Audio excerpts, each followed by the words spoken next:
করছিস কেন? মেয়ে হ্যাঁ আমি আমাকে লাথি মেরেছি তাই জন্য রাগ করে বসে আছি। আম্মাকে লাথি মেরেছো তাই রাগ করে বসে আছো? ঠিক আছে, যারা সারা রাত্রি এখানে বসে থাকবে তো?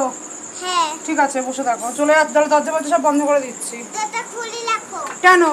অ্যালনদা তোমার ঘরে চলে আসো, তাড়াতাড়ি চলে আসো। আমি ওখানে বসে থাকবে তো? ঠিক আছে। দরজা খুলে রাখো। না, মশা ঢুকছে, আমাদের মশা কামড়াবে তো। আমরা এখন খেয়ে দিয়ে ঘুমাবো। দরজা খুলে নিয়ে তাহলে চলে আসো ঘরে, এখন অ্যালন চলে আসবে, ঘরে চলে আসো। ঘরে বসে রাখ করো আসো। না তুমি ঘরে বসে রাখ করছো। চলে আসো ঘরে, ঘরে এসে রাগ করো। আসবো না আমি। তো দরজাটা বন্ধ করে দিয়ে অ্যালন। ওরে বাবা, জুনিরে পেয়ারা গাছে কত বড় অ্যালনের হাত দেখো, শিগগিরই দেখবে আসো। লাইটটা নিভিয়ে দাও, ঘরের মধ্যে অ্যালনটা চলে আসবে।